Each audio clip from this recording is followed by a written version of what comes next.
Vamos ler o nosso texto de hoje. Ele está no Salmo 84, do verso 1 a 6. Salmo 84, de 1 a 6.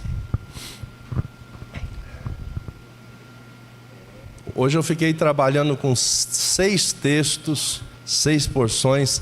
Falei, Senhor, aqui que desses 6 eu só posso usar 3, não é? Então eu creio que Deus está nos direcionando para esse salmo, é algo tremendo. É um salmo de lamento, é um salmo de lagar, onde eles estavam refugiados, onde eles lembravam de Jerusalém com saudade. Eles estavam no exílio. Você sabe por que eles foram para o exílio, né? Mas no exílio eles tiveram um encontro com Deus. Eles puderam rever Deus não permita, irmãos, e você interaja com a palavra para que a gente não precisa de exílios, nem de perseguições, para que a gente abra o nosso coração para esse Deus que é amor, não é? Então esse é um salmo de exílio, que é um lamento, mas é um lamento que gerou uma grande reflexão que eu creio que vai falar aqui ao nosso coração. Vamos ler? Quão amáveis são os teus tabernáculos, Senhor dos exércitos! A minha alma suspira e desfalece pelos átrios do Senhor. O meu coração e a minha carne exultam pelo Deus vivo. O pardal encontrou casa, e a andorinha ninho para si, onde acolhe os teus filhotes. Os teus altares, Senhor, Rei meu e Deus meu. Bem-aventurados, Senhor, os que habitam em tua casa, louvam-te perpetuamente. Bem-aventurado o homem cuja força está em ti, em cujo coração se encontram os caminhos aplanados, o qual, passando pelo vale árido, faz dele um manancial. De bênçãos o cobre a primeira chuva. Amém? Aleluia. Meus irmãos, a gente já quis dar um pequeno pano de fundo, como esse salmo foi construído, onde ele foi gestado, onde ele foi produzido. Foi no momento de exílio, quando o salmista olhava e lembrava de Jerusalém. E ele vai expressar aqui algo que revela o seu coração na sua integralidade, na sua inteireza. E é isso que a gente precisa demonstrar a Deus. Muitas vezes a gente tem uma visão mais profunda, ou tem uma porção de entendimento de como Deus é, nos momentos que a gente está em mais dificuldades. Mas também o Senhor fala aqui conosco. Eu não sei como está o seu coração hoje, como você adentrou, não sei como você chegou, mas eu tenho certeza que você poderá e sairá daqui diferente ao ser tocado a palavra de Deus. Então, a construção, eu não quero ficar gastando aqui tempo falando da parte técnica, exegética do texto, mas é uma construção enfática. Você sabe que o texto foi inspirado por Deus. E você sabe que muitas vezes as palavras, elas são pequenas, apequenadas para expressar o que Deus falou.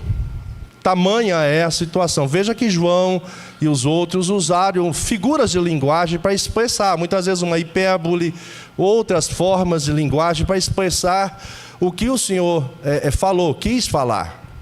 João vai dizer que é ruas de ouro, lá em algum momento, ele fala no Apocalipse. Necessariamente, não precisa ser rua de ouro, mas é como ele enxergava o que ele estava vendo. Ele estava vendo algo novo. Percebe? Então, muitas vezes a palavra ela é pequena para expressar a grandeza de um momento. Por exemplo, falo isso agora só para exemplificar. Eu tive uma experiência com Deus que eu queria que repetisse toda semana ou todo dia. Todo dia não sei se eu iria aguentar. Mas um dia Deus falou comigo de tão grande. A gente veio de uma reunião de oração e estava hospedando 2 pastores. E a reunião, eu gosto de cozinhar, então estava lá fazendo lanche. E começamos uma nova reunião de oração lá em casa. E eles começaram a orar por mim. Era um momento decisivo de ministério, onde eu estava indo para Indaiatuba, onde ia começar todo esse trabalho nosso de vida abundante. Isso em 93. E quando o irmão orava, as minhas forças foram embora. E eu só não caí no chão porque eu estava perto do sofá. E eles me arrumaram ali no sofá e começaram a orar por mim. A sensação que eu tinha, irmãos, era que eu ia bater lá no teto. Sabe, era tão alto, era tão leve, parecia um balão de gás, que eu ia bater lá no teto. Foi uma experiência muito rica, tá vendo? Eu estou tentando explicar o que eu senti, mas foi infinitamente mais do que eu estou falando aqui. Esta experiência. Falo isso para ilustrar o que o salmista está querendo comunicar para nós.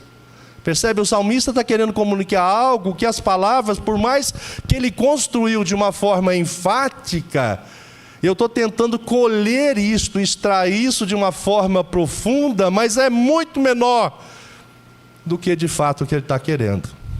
Então, para começar, eu vou ler de novo esse texto, esse primeiro capítulo, 2 versículos 1 e 2, de uma forma que eu entendo que seja mais cheia.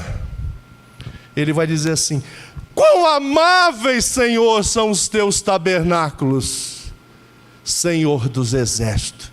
A minha alma suspira e desfalece pelos atos do Senhor. O meu coração e a minha carne exultam pelo Deus vivo. É muito mais que isso. Mas é isso que o texto, nesta configuração, no mínimo, significa.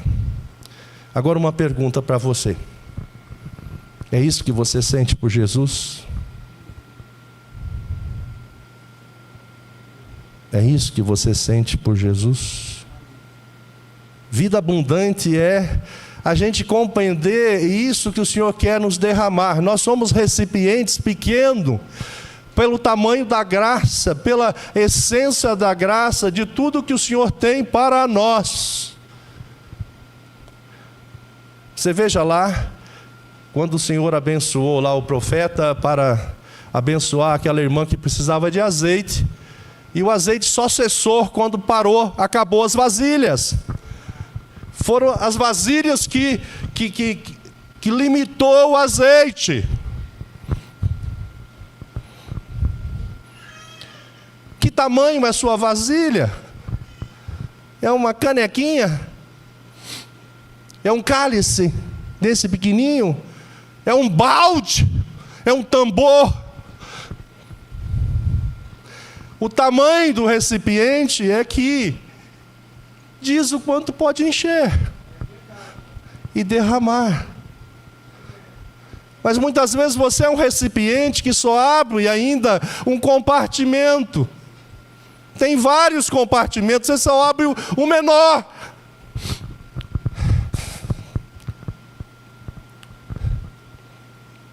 Então, a vida não será plena.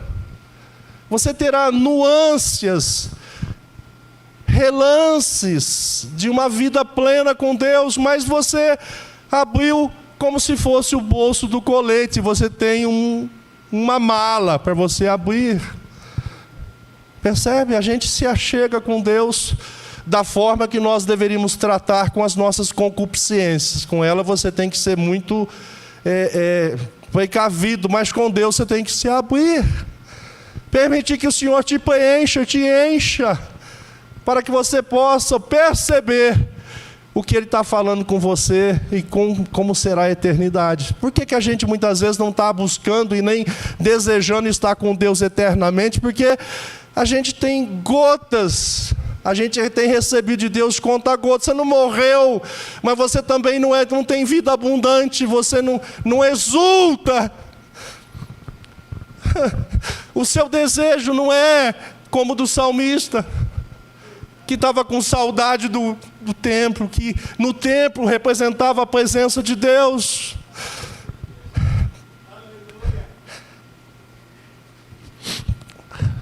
O texto vai dizer: quão amáveis, Senhor, são os teus tabernáculos. A minha alma suspira. Esse texto é semelhante ao do 42 da Córcia, é o mesmo nível, é semelhante ao Salmo 8. São os três, são todos da família de Coré, eles estão entrelaçados. É um suspirar, é a ideia de que você usufrui, tem ou morre, ou tem uma vida de zumbi espiritual. Você não morreu, mas também não vive. Ou a sua vida não é capaz de impactar, de sinalizar outros que você tem algo para comunicar, que você recebeu do Senhor. E isso enche a sua vida, preenche você que não cabe em você, então sai de você, exala, transcende e chega no outro, e o outro fala assim: o que é isso? Eu quero! É como você ficar empanturrado, sabe? Que você já comeu demais, é como a multiplicação dos pães, comeram demais de 5 pães, 2 peixes, sobraram 12 cestos. Eu penso que é um para cada um dos apóstolos carregados. Está vendo aí como que Deus faz? Com os pãozinhos. É abundância. É abundância. Eu dei o exemplo da minha sogra que fazia uma comida e ficava triste, a gente comia pouco. Tinha que rapar a panela. É assim, irmão? Imagina o Senhor, que antes da fundação do mundo te escolheu, não é? Muitas vezes a gente tem crise existencial, diz, eu não sei quem sou, não sei para onde vou, não sei o que eu vou fazer aqui, não é? Isso é a famosa crise existencial. Você sabe sim, você foi criado por Deus, você por causa de Adão foi desligado do Senhor, foi religado na cruz do Calvário, e você vive ou deveria viver para servir o Senhor com alegria. Então você não tem que ter crise existencial. Você sabe quem é o Senhor. Você sabe para o que você foi criado. Qual a finalidade? Você foi salvo, tirado das trevas para a luz, com a finalidade de proclamar Jesus, no sentido de, sem falar, as pessoas perceber você.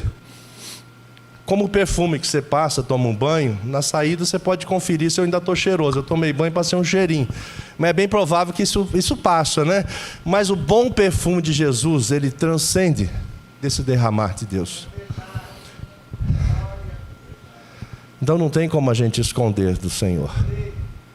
O Salmo 139 já diz: para onde você vai se esconder? Se subir ao céu, o Senhor está lá. Se for no mais profundo abismo, o Senhor está também. Quer dizer, irmãos, a gente sabe tudo isso. Por que não desfrutar de vida abundante? Por que não permitir ser preenchido, enchido, transbordar-se desta graça que transforma o coração, que nos cura? Eu estudei no passado psicanálise, então de uma hora ou outra a gente lembra, estuda, vê alguma coisa. A gente sabe que nós vivemos num mundo onde o psicossomatismo, ou seja, psique é mente, emoções, soma é corpo no grego, psique é alma, onde as pessoas estão enfermadas, estão o seu corpo enfermo por causa da sua mente, das suas emoções. E no mais das vezes é fruto do pecado, que a gente fomos todos impactados, amassados, abarroados. É como se todos nós tivéssemos um PT, sabe? Perda total depois do pecado. E Jesus nos deu vida. Então, o Espírito Santo vai agindo em nós e você vai voltando uma forma que tinha. O Espírito Santo é o melhor martelinho de ouro que tem. Vai fazendo você voltar à forma original e melhor. Mas percebe isso? Então nós precisamos permitir que o Senhor derrame sobre nós, nos conduza. Essa resistência é algo da carne, vamos dizer assim, que nos atrapalha. A Bíblia diz que a carne milita contra o Espírito. Agora o diabo sabe que se você estiver pleno do Espírito Santo, cheio do Espírito Santo, você é uma arma poderosa para o reino. Porque por onde você passar, você vai deixar uma fragrância do Senhor. E as pessoas, não é gostoso? Esse dia eu estava no metrô, entrou uma pessoa tão cheirosa, mas no metrô, normalmente na volta, no fim da tarde, a gente sente uns cheirinhos diferentes, né? Não são esses cheirosos, né?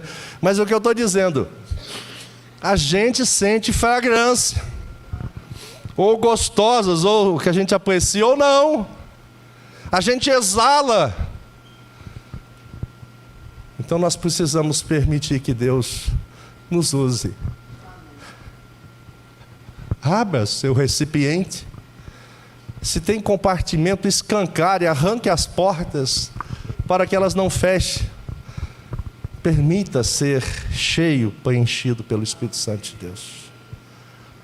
Bom, dá desconto que isso foi a introdução, tá? Para ficar mais claro, o salmista começa a explicar o que ele tentou dizer no verso 1 e 2. Ele falou assim, ficou meio metafísico, né? Meio alto, não é? Ficou o sentimento dele, por isso que eu fiz esse exercício, eu tentei explicar, tentei chegar perto do que consistia essa expressão com amáveis, e o que ele estava de fato tentando comunicar a nós. Mas ele começa a explicar num campo mais pragmático. Ele vai dizer: o pardal encontrou casa, e a andorinha ninho para si, onde acolhe os seus filhotes. E eu, os teus altares, Senhor dos exércitos, Rei meu e Deus meu. Agora ficou mais claro. Ele trouxe um exemplo conhecido, um exemplo factível: pardal, andorinha, ninho. O que ele está querendo dizer? Assim como o pardal e a andorinha têm ninho, onde pode proteger o filhote, ninho é o lugar que você é aceito, que você não precisa de senha, você é a senha. Hoje a gente dá muito, né? Chega num lugar, tem prédios hoje que você já reconhece. O meu prédio mesmo, eu chego lá, põe minha carona lá e ele pode entrar. Não é?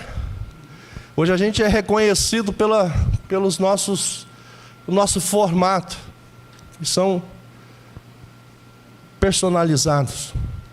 Não tem ninguém com a sua cara, com o seu formato. Pode ser bem parecido. Eu tenho irmãos gêmeos que não são iguais, são idênticos, mas não são. A digital deles é diferente, a íris deles é diferente. Então o ninho é o lugar que você entra, a senha é você.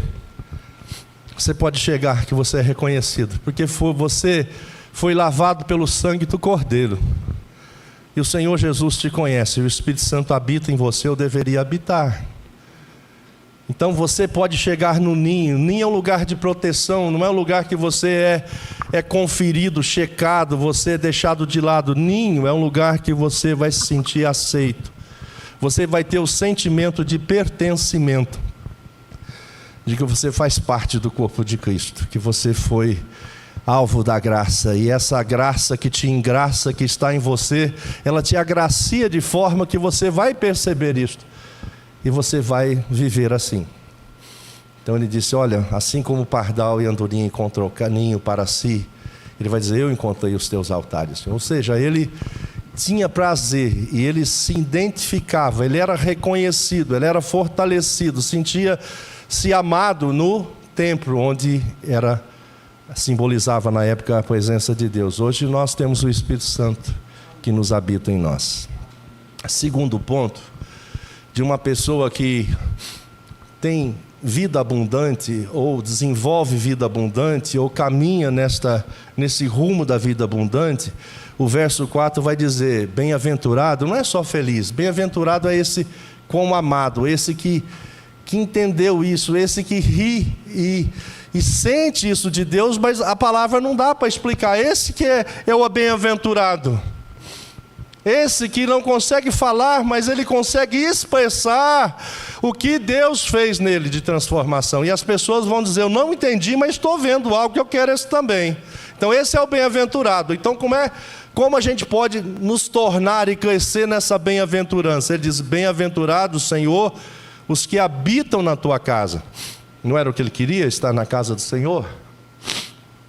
Agora, por que ele vai estar na casa do Senhor que ele quer? Louva-te perpetuamente. O que é louvar perpetuamente?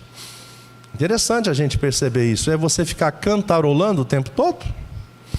Não faz mal, né? Porque a Bíblia diz que o louvor espanta o demônio, né? Espanta capeta, ele não fica perto de louvor. Então você pode louvar o Senhor sempre.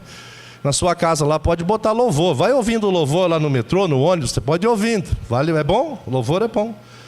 Mas não é isso que ele está falando só. Louvar-te perpetuamente é saber que Deus é bom.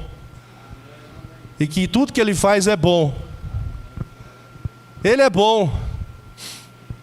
E tudo que Ele faz é bom. Isso é louvar ao Senhor, saber. Romanos 8:28, falar em muitas circunstâncias é difícil. Todas as coisas cooperam para o bem daqueles que amam a Deus, daqueles que são chamados segundo o seu propósito. Eu tive uma experiência ímpar de uma das minhas intercessoras que já faleceu. Ela tinha 80 e poucos anos na época, e a filha com 56 morreu de câncer. Essa irmã, num culto fúnebre, eu cheguei pertinho dela, eu fui escalado para ficar pertinho dela, que eu falei, pode ser que ela não sinta bem, né? Pode ser que ela fraqueja aí. Lá na igreja ela estava muito bem, como sentindo dor, mas compreendendo que aquilo não terminou, que aquilo era o início da outra fase da vida. Isso é uma visão do reino maravilhosa, né? A morte nos entristece, a separação, mas saber que somos consolados também, porque o querido vai estar na eternidade e nós vamos se encontrar, não é? Nós vamos nos encontrar. Mas lá no cemitério, abriram o caixão novamente para alguém fazer as despedidas finais, e eu pertinho dela, ela disse assim, pastor, quer dar uma palavrinha? Eu falei, tá. Falei, agora pode ser a hora crucial, né? Fiquei mais pertinho dela ainda, pronto para segurá-la, né? Se ela fraquejasse por causa da emoção, da separação, era o momento final ali. Ela disse assim, palavras dela, eu quero agradecer o meu Deus pelo privilégio que Ele me deu de viver 56 anos com a minha filha. O Senhor deu, o Senhor tomou. Bendito seja o Senhor. Eu vi o Jó encarnado. Que grandeza, que beleza, que profundidade, que capacidade de compreender o que Deus é e o que Deus faz. Isso é louvar o Senhor perpetuamente. Não importa as circunstâncias. Não, olha o seu amor, né? A gente cantava um cântico assim.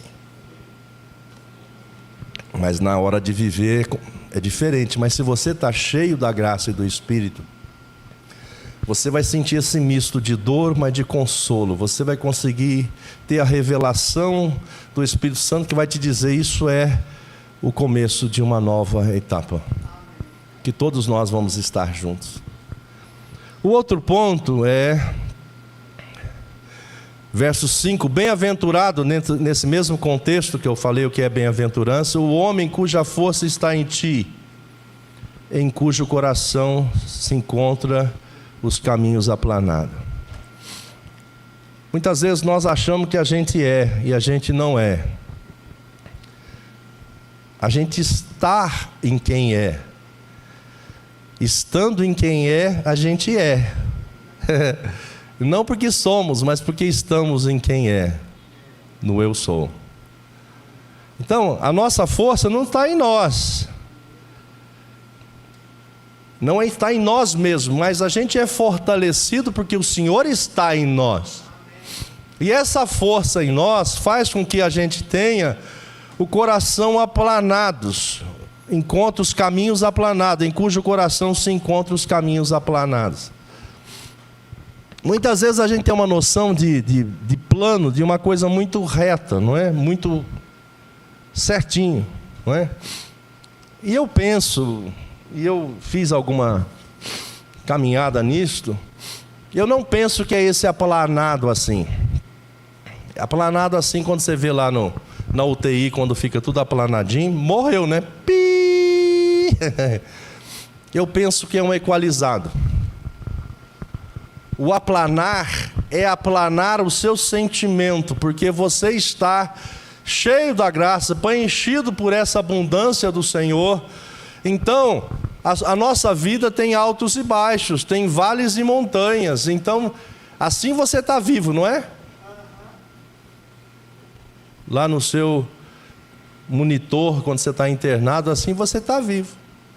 Então o entendimento é que se você estiver no pico do Everest, ou no mais profundo vale, ou se você pegar um submarino que consiga ir lá nas fossas mais profundas, você vai entender que o Senhor está contigo. À luz do Salmo 139. você vai estar estabilizado, equalizado. Esse é o aplanado, ou seja, nada vai poder demover, tirar você deste entendimento, desta compreensão, desse preenchimento que o Senhor te deu, nesse derramar do Espírito. Porque a força não está em nós, então os problemas podem ser aumentados, multiplicados, de uma forma que a gente não entenda, não compreenda, não tem nem noção como enfrentar, diante de diagnósticos que nos pegam de surpresa muitas vezes. Meu irmão foi internado recentemente e assinaram 3 vezes atestado de óbito. O menino está lá, 56 anos, está lá, passou um perrengue, mas está vivinho, tá? Deus está mudando. Assinaram 3 vezes o atestado de óbito dele. Os médicos já deixaram pronto, que ele vai morrer qualquer hora, e deixa pronto, porque vai ser de madrugada, tipo assim, não me chame não, né? Está lá, ficou na UTI 36 dias. Mas está vivinho, para a glória do Senhor, percebe? Caminhos aplanados. Circunstâncias, muitas vezes, que a gente achou agora não tem mais jeito não, já acabou. Não é aquele velho termo que a gente fala, esse aí foi desenganado. O médico que está enganado, né? Deus não botou, enquanto a vida existe, enquanto Deus não botar o ponto final, não é? Muitas vezes é só um ponto e vírgula para você mudar de patamar de conhecimento de Deus. Muitas vezes o enfrentamento que você tem, financeiro, relacional, no trabalho, na empresa, é só para você compreender que você está fazendo força, carregando fardo que não é seu. O Senhor te convidou nesta manhã, troca comigo, meu fardo é leve, meu jugo é suave. A gente está carregando para quê?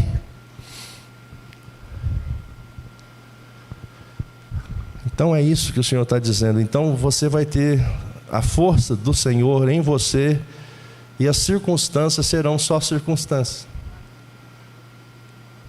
Como na mesma verdade do Salmo 23, mesmo que você ande pelo vale da sombra da morte. Eu tive uma informação de pastores batistas que estavam reunidos quando foram fazer em Naivi, que no exercício exegético deles, foi um dos pastores que lá esteve, me contou isso.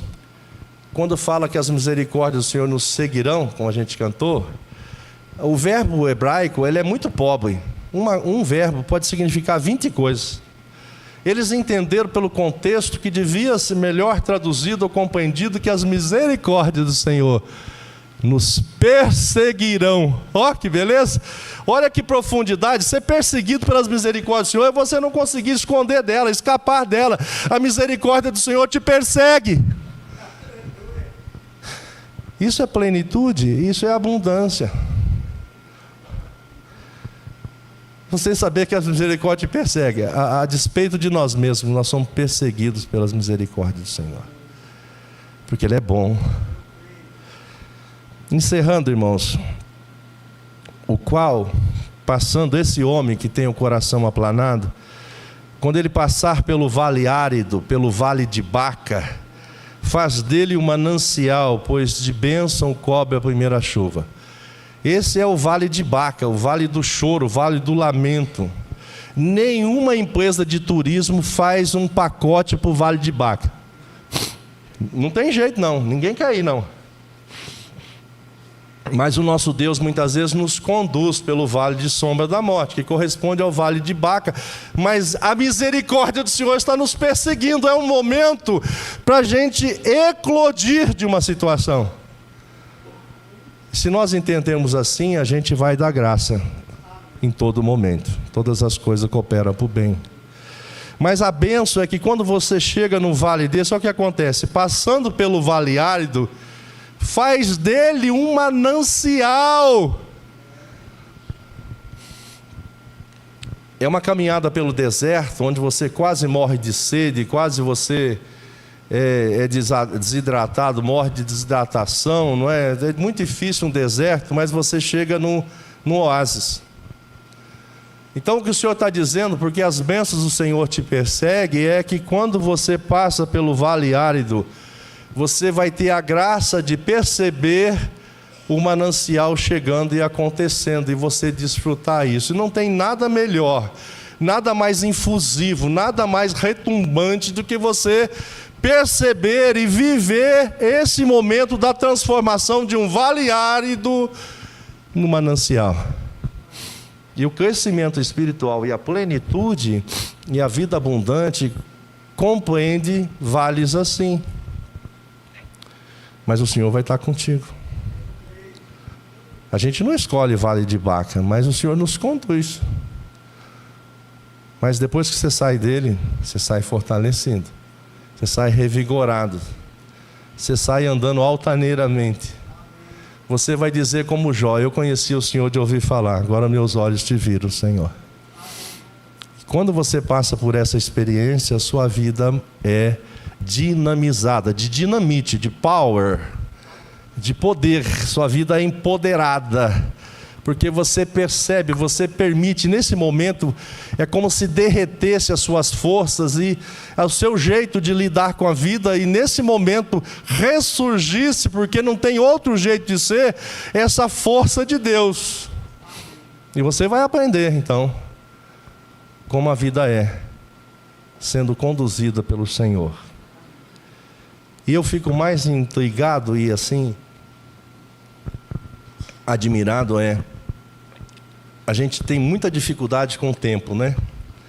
Nosso tempo é cronos no grego, né? Que vai dar cronômetro, a gente conta um dia depois do outro, né? Foi cedo agora mesmo, já está de noite. Mas o tempo de Deus é kairos. Então muitas vezes a gente acha que Deus está demorando, que Ele não está ouvindo. Ele está ouvindo, Ele está só te caminhando, encaminhando. Porque olha quando Deus age, olha o que Ele fala: de bênçãos o cobre a primeira chuva.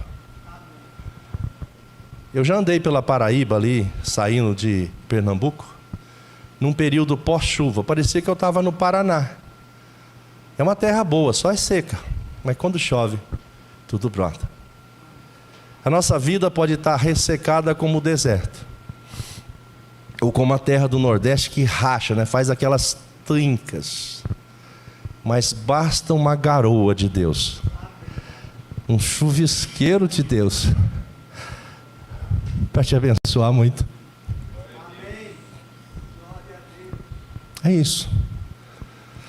Bastam gotas do Senhor sobre nossa vida, um chuvisquinho, uma garoinha, para que a nossa vida reverdeça. E é isso que é vida abundante. Que Deus possa te abençoar, queridos. Mas não retenha em você, não se prenda, não se feche. Abra tudo, permita ser enchido, preenchido, permita que a sua vasilha de vida seja transbordante, seja derramada. Faça isso. Permita ser cheio do Espírito Santo de Deus. Permita ser uma pessoa condutora desta graça, que as pessoas possam olhar para você, reconhecer você, ver em você que você tem algo novo. Que você exala esse bom perfume de Jesus, que você irradia a luz do Senhor, que você salga, dá sentido. Eu quero convidar você agora para ficar de pé, vamos orar. E se você quiser vir aqui à frente, venha. Não venha porque eu estou pedindo, não. Venha se você foi tocado por Deus e quer que a sua vida modifique. Mas o Senhor está vendo, então venha com sinceridade e venha com responsabilidade. Mas venha, porque Deus é misericordioso e abençoador e amoroso. Venha. O irmão vai tocar aqui um cântico daqui a pouquinho. E você pode ir fazendo o sonzinho só, tá? Depois a gente canta, depois da oração. Venha, fala assim: chega de vida seca. Chega de vida seca, Senhor. Fecha os olhos, não fica olhando os irmãos, não. Se você for olhar os irmãos, é para vir junto também. Venha. E eu não estou preocupado se vem 10, 20, 100, 50. Eu estou preocupado que você não deixe de usufruir desta bênção do Senhor. Senhor, muito obrigado, Jesus, porque a Tua palavra ela é tremenda e ela nos toca de uma forma que o Senhor conhece todo o nosso interior, ó Deus. Conhece as nossas mazelas, dificuldades, problemas, dureza. Ó Deus, mas o Senhor quer que a gente troque com o Senhor. Que a gente dê a nossa porcaria, tudo que está estragado, mofo, azedo. E o Senhor vai refrigerar, vai transformar pela ação do Teu Espírito Santo. E fazer com que a gente possa, Senhor, ser dinamizado, empoderado, cheio da Tua graça. E seja um instrumento eficaz do Senhor aonde a gente for, ó Deus. Usa cada irmão aqui, usa essa igreja, Senhor, que está para completar 50 anos. Que esse jubileu seja de fato jubiloso. Senhor, que sejam pessoas transformadas em ouro do Senhor. Para que possa, Senhor, nesses novos 50 anos de caminhada, poder impactar esse lugar como não foi feito ainda. Que seja aqui um arauto, Senhor, um lugar onde as pessoas vejam, reconheçam o Senhor.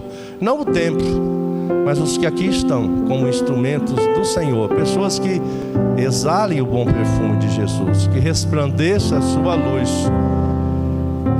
Ó Deus, recebe de nós o nosso louvor, e que a bênção do Senhor seja sobre todos esses que aqui vieram. Os que aí estão também, que muitas vezes não vieram por algum constrangimento, mas que o Senhor possa derramar sobre todos a Tua bênção. Oramos no Teu nome, Jesus. Amém.